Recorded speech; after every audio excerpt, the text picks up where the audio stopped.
Hello, Alabaster. Welcome to THS TV Studios, and I have the honor today of speaking with our incredible superintendent, Dr. Wayne Vickers. Thanks for joining us today. I'm so glad to be here, Nicole, and appreciate the invitation to get a chance to start our 10th year with you all as an interview. We start our first decade as a school system.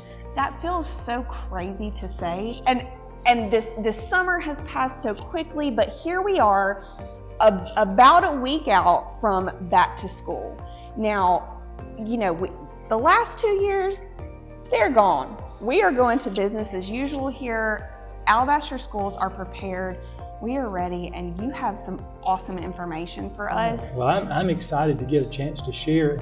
And, there's so many things that have happened, this the end of last school year through this summer, and a lot of questions and concerns around school safety and procedures. And I just want to let our parents know and our community know that at the foremost of everything we do in our school system centers around school safety and protection of our children and our employees. We're very fortunate in our school system. When we first started, we did some things like, most parents that first year, we're not accustomed to, pushing that camera button and putting their license up and telling their purpose. But we did that. That was 9 years ago. And we put that in every entryway and established that protocol and procedure for safety. Then along the way, we built this new high school and put the visual on camera system in, which was amazing. You can't do anything in and around this school without there being video evidence of it and people being able to watch it. Well, the past 2 summers, we have upgraded all of our schools to the visual on camera system. So that upgraded camera system where you can actually see something. And in partnership, with the Alabaster Police Department, they have access to a lot of things and work with us. So that is a great advantage. We also have 7 resource officers now. I want to do a shout out to APD and the City of Alabaster for taking the initiative, and they added an additional resource officer. Now we have 7. We have 5 schools. We have 2 at the high school and 2 at the middle school. What a great resource. So there is a resource officer in our schools every day, and 2 at the high school and 2 at the middle school. The other thing, we did some things proactive a few years ago. We invested in the Crisis Alerts and Teaching's Crisis Alert System, which is a badge where we can basically do some things that really helps the protocols of safety, because time is of the essence. And this allows our employees to call for help, call for a medical issue, or if they see something in a terrible situation, they can initiate a lockdown. And time is so important. So we're the only school system in Alabama that I know of that has this at every campus. We have it at every campus. Every employee gets a badge. And what we're trying to do is do everything that we can to provide safety and security for our parents and our students and our employees. And I'm so thankful for our community, because every layer of protection that we've put in place, they have been very supportive. They have been very appreciative. And we have a wonderful community, and we've had a wonderful safety record at ACS for the past 9 years. And we've done everything that we can over this summer to revamp, review, and retool based on best practices of safety. And that is something that we're committed to as a community. Our Board of Education is committed, our city's committed, our police department, fire department. So, I want to let everyone know we're doing everything we can to make sure that our schools are safe. As you were explaining this system to me and how it all ties into the cameras and the police department connected with that, as a mom with 2 girls in our school system, I was blown away and so incredibly thankful. And the fact that we are the only school system in the state of Alabama that has this is unbelievable to me. And I appreciate that, because it is a commitment, finding the resources, and our board's been great to provide the financial resources. but also, we had this in place all last year. So this is not anything new, but it's just one of those things we try to be proactive on things that come up and try to be, hey, if this is something, I guess my statement to everyone in Alabaster is that when I lay my head down at night, I want to know that when it comes to safety protocols at our school, that we've done everything we can do to make sure that they're safe and secure. Yeah. And as a resident, and my sons are graduates of Thompson High School, it's personal to me, and I'm so thankful to have a wonderful central office staff that supports that, and my administrators as well. And of course, our teachers and staff members have been so helpful in making sure that we use this tool the right way. Yeah. And so we're excited, and we're excited about our school year, but we're also very excited about providing the most that we can for safety and security for our kids. I think you've definitely nailed it there. Good, very good job. Thank you so much for that info. And I love the fact that this was implemented last year. And, I love that you're coming and talking to us about it now, which is amazing. I love hearing about it. This was already in place for our babies last year. So I'm just so thankful. We are very blessed with this. Let's get into a little bit of kind of things going on with health. Obviously, we know what's happened the last 2 years. We put in some really excellent things in place as far as cleaning efforts and things like that. That's going to stay the same, right? Well, it is. Our cleaning procedures and protocols will stay the same. It is a difference. This moving this year, we're looking for a much more normal school year, and one thing that never changes, regardless of whether we're discussing COVID or flu or other issues that are going on. Our parents have been great partners. When their child is sick, they keep them at home. Yeah. And when their child is running a fever, they keep them home so they're not running. So those types of things. And we have set up something on our website at Home From School, which is acsboe.org, Home From School, and that should be active coming up, which kind of gives parents a cue and some pointers on when they need to keep their kids just some guidelines for us, because there are questions sometimes. Yes, exactly.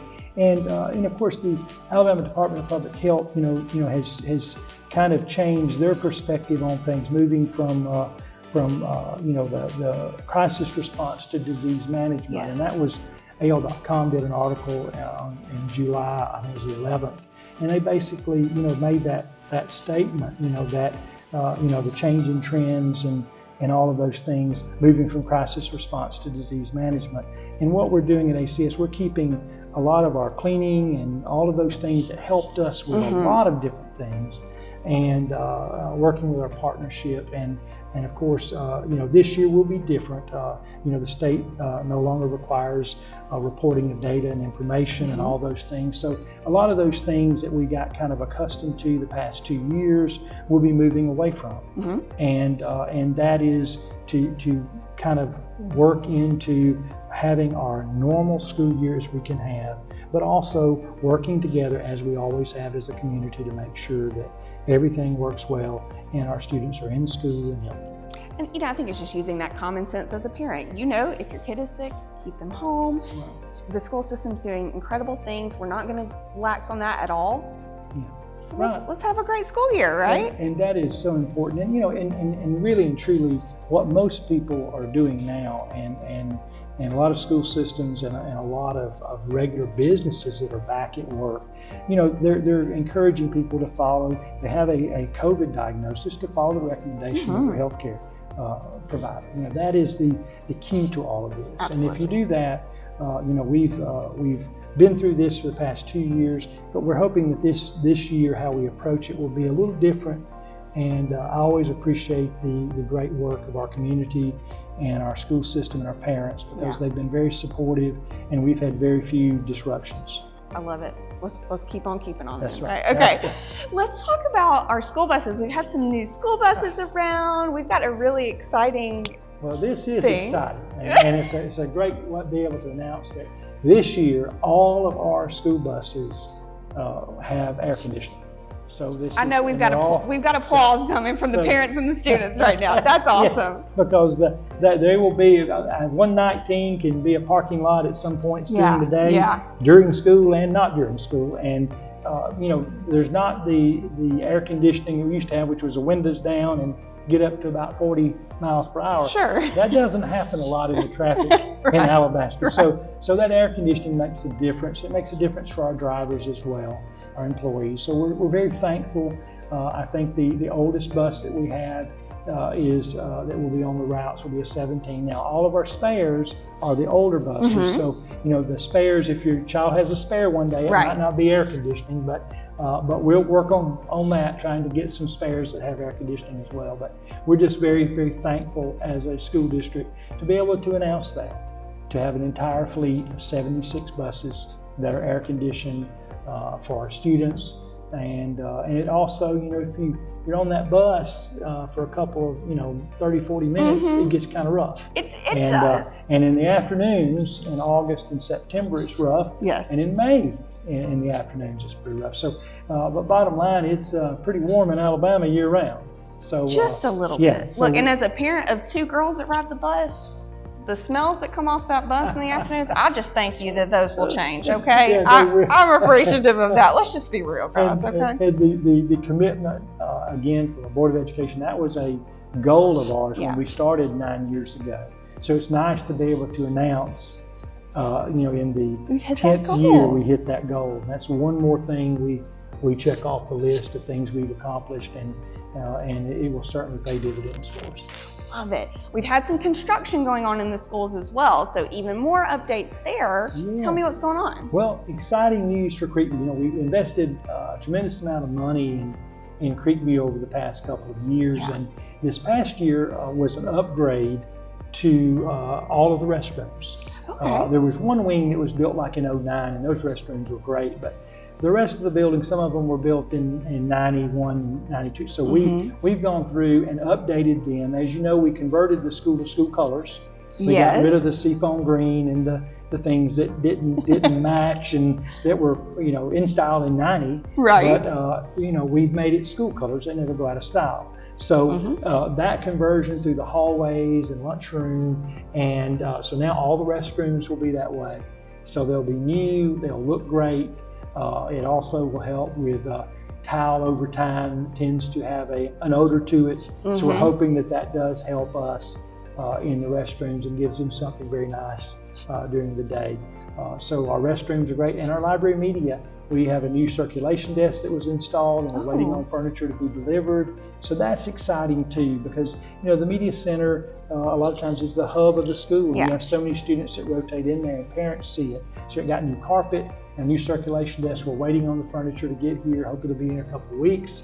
Well, I can't wait to see that. We'll see that transformation. So that school has had a tremendous investment by the Board of Education in making sure that all of our schools have what they need and are upgraded. They had good bones. Creekview has great bones as a school. So by doing those things, it's just like your home. If you take care of it over time, you have to do upgrades and things like that. And that's what our school system's been doing, and upgrading air conditioning in that building as well. So we're very excited. TMS, which is the former high school for so many of our families, they were there. My oldest son graduated from that high school, and so there's a lot of fond memories, and it's got great bones as well. So this, last year, we did a lot of upgrades, and we reworked the gym floors, and we did some things in the bleachers, and so right now we're going through, and this will be construction throughout the year. So everyone has a middle school child. Just be patient, because we're renovating a section of restrooms that have been closed, and they'll be open, and then we'll close another. So we might have to walk a little step to one, but we'll make sure we have plenty of time worked in. Dr. Woodley and her administrators and team have got a great plan of how we're going to approach it, because what we're doing is, if you've been to the lobby restrooms, they've been upgraded and look great. Right. So our student restrooms are getting that same attention. So every one that's done will look like that. Good. So before it's over with, every restroom will be completed, and we upgraded some lighting and some other things, and some locker rooms that needed to be done that hadn't been touched in years. Right. So we're excited about that. The middle school, we're probably one of the few middle schools in the state that when you inherit a former high school, our middle schoolers have a performing arts center. Right. They have 2 gymnasiums. They have locker room facilities. They have practice facilities. Basically, they're at a high school that served us up until 2018. Right. And so what we did is we took that and we wanted to make sure that it aesthetically matched, and we converted it to school colors too. Which, you kind of see a theme here. Everything's moving to school colors. Because, 20 years from now, they won't look at that seafoam green and say, right. Oh, who picked that out? It will be school colors, and that will never change. Right. I like that you said the school colors will never go out of style. You're right. That's perfect. So we're excited about that middle school. There's also been a lot of construction at the high school, and we're approaching 2,200 plus students here at Thompson High School as we speak. And, that was a challenge in scheduling, and we have so many more teams and sports and extracurriculars that are important that need space. So the 3rd gym will be open later this school year in the fall. It'll be opened at some point. They're very close, but there's still some things that need to do. There's also been some renovations at our indoor and softball, baseball, some additions there that will be very nice. It should be finishing up in the next few months. And we're excited because, if you're at a school with a freshman team, a JV team, and a varsity team, and take basketball, for example, that's 6 possible teams we have to rotate in practice. And our students, were asking them to challenge themselves academically, but if my practice starts at 7 o'clock, it's going to be difficult because it's tough sometimes for our students to manage that. They want to go eat with their friends and hang out a little while, then come back to practice and then get back to the homework. So we're trying to make sure that we have an extra space. And my philosophy over the past 9 years in Alabaster, we always need an extra gym. We partner with the city of Alabaster, and they use a lot of our facilities, for their basketball league and the rec league. Right. So, we want to continue that. This helps free up some more of those other gyms that they'll have access to. And so that's a great partnership with them. And so it's nice. It's fun to see these things going on. It's one of the things that we are committed to is, and the board is committed to, staying on top of the things that go. A lot of people would not replace or upgrade things until they're broken or they're just in such disrepair. And we try to take a proactive approach and look at those things that really and truly, when we replace an air conditioning unit and we upgrade some things, we're saving on our electricity bill. We're making sure that we have not an emergency. We try to avoid having an emergency now. But I want to tell everyone about facilities when we start the year. Is be patient. There's always an air conditioning unit that we thought was in great shape that about 5 a.m. on the first day of school has problems. And I have to commend our maintenance staff for doing a great job of being proactive. And we'll get on it. And we've always tried to respond as quickly as possible.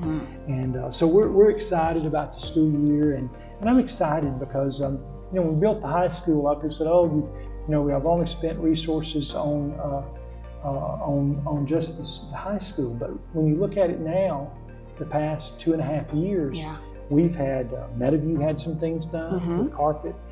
We had, Creekview's had 2 renovation cycles go through. The middle schools had 2 or 3 major renovation cycles. We've added some high school, even TIS. We converted the forest green and mauve to school colors at TIS. And so TIS is getting something along that way too, because when you go in there, you're like, well, where did they get the colors for this school? The middle school. But so we've done some things there, and if I just hope our parents come in and see that we care about all of our 5 schools, and in our opinion, everyone in our school system is a warrior, and we're going to love them and teach them and help them. And we just appreciate the partnership with our parents. And it's very evident that you do love them and are I love the proactive approach. I've heard you say that word numerous times, and it's very clear. You're taking that proactive approach as a parent. We love that, right? I appreciate it. And I, as a former parent, I want to do everything we can do to be successful. And our goal, it's when you look at our goals as a school system, I will never forget when we did the tagline, Champions of Our Future. And I remember we had met at the senior center, we had city officials, we had parents, we had community people. And I remember when we got that tagline, I was so excited. And, and I don't think a lot of people took us seriously.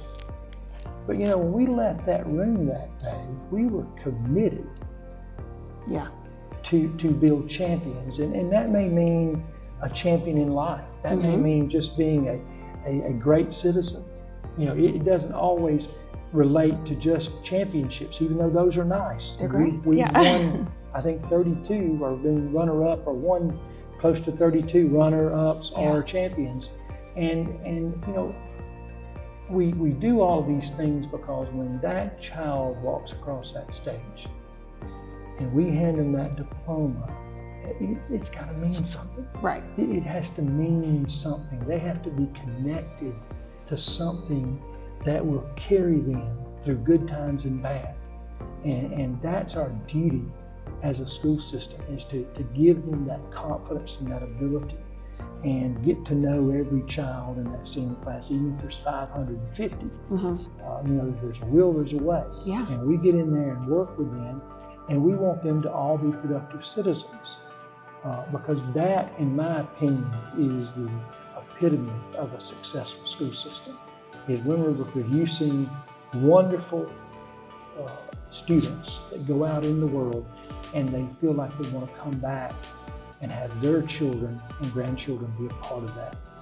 Yeah. And that is something that we want people to be warriors for life. We want them to be a part of this growing and dynamic community.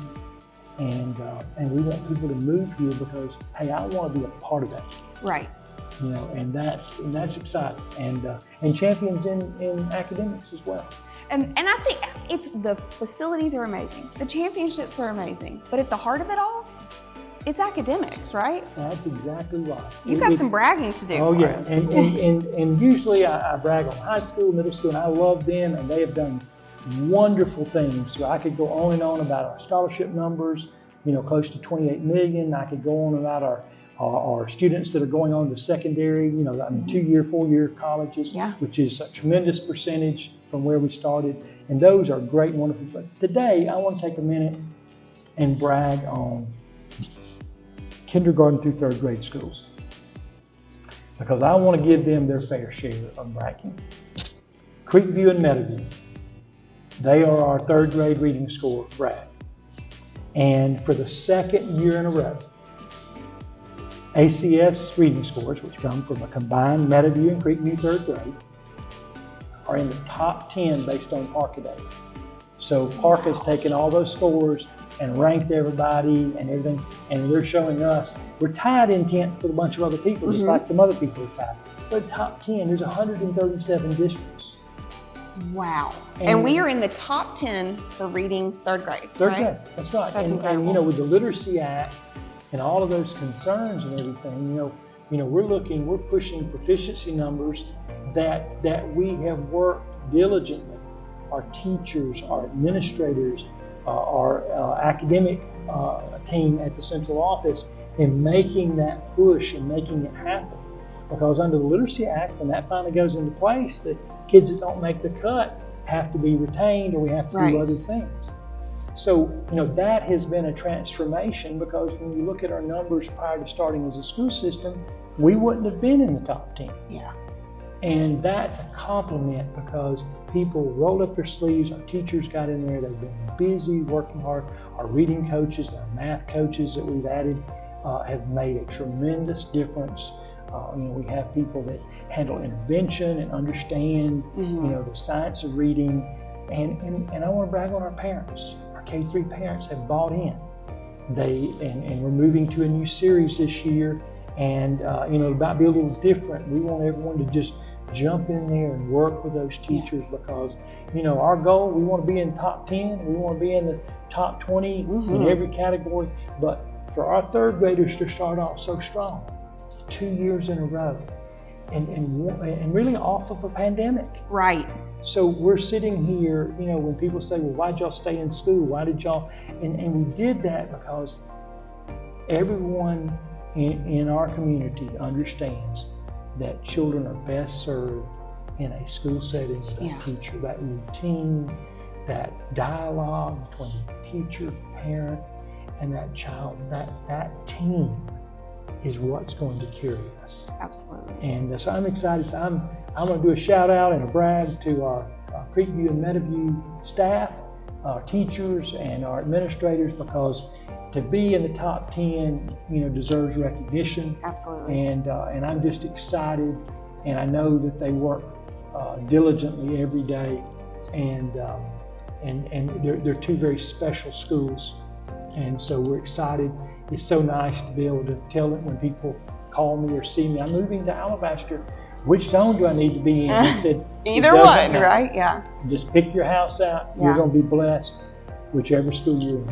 I agree. And I've got all other kind of things. When I come back, and hopefully we'll start doing this once a month, I'll be able to brag on another set of test data or another item that we want to talk about academically. There's so many things that we have to be proud of, but I wanted to give them a shout out today on that. Yeah.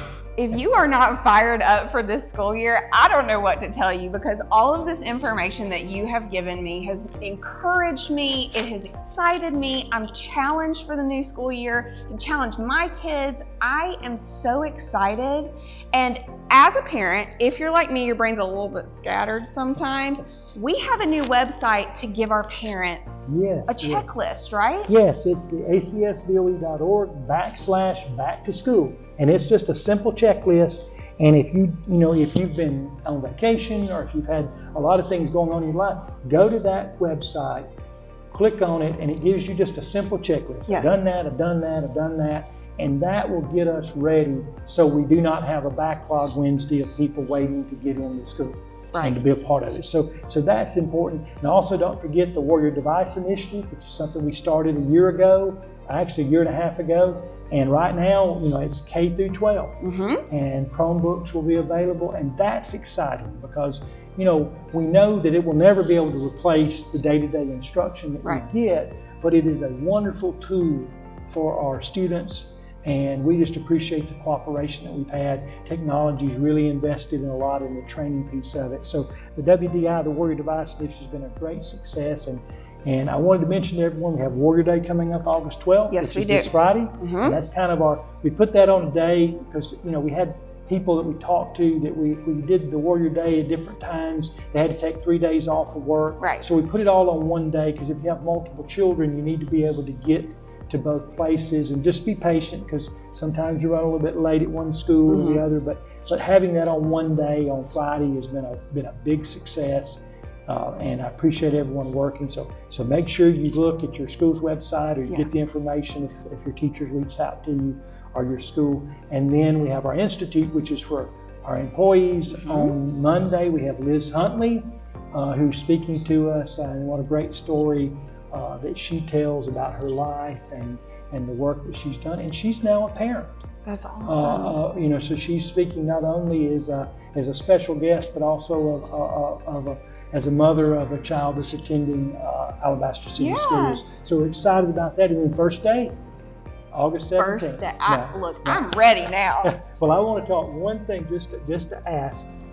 The first few days, it takes us a while to level buses, and our traffic patterns have to reestablish in our community, and it usually takes us about 5 or 6 days. So you'll be a little bit longer in car rider line. Right. So make sure you hydrate, and you've got everything that you need. Be a little longer in car rider line. That's just normal. Yeah. And then our bus routes. I want everyone in our community to be extra safe.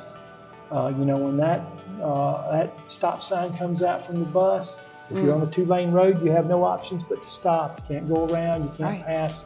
And we just want to know that you want to be safe. Just be cognizant. On August 17th, we'll have 76 buses en route. And, just be cognizant of if they're going to be on the roads, you're not going to be able to scoot down 17 as quick as maybe you did before. Little things like that. And I will tell you, our community has been wonderful when it comes to those things, and our parents. And the other thing is, make sure that the email you have on file is current and one that you look at. If you can't say I didn't know unless you have that on file. Right. And the other thing is, once you get an email, make sure you take the time to look at it. If people are sending you something, it's important. It's got some important information. So that's all I wanted to say, and we appreciate everyone, and I'm just excited and very blessed to be the superintendent here for such a great community. Well, I just want to tell you thank you. I'm so excited and encouraged for this school year. You guys are doing amazing work. The school board, we are so blessed in our city. We really are. Thank you. And we have a wonderful team at central office, wonderful administrators, and our teachers. As I tell them at Institute all the time, when we start that school year, it's time to change the world. Let's go. And we can do it one classroom, one lesson at a time. I love it. Go Warriors, Dr. Go Vickers. Warriors.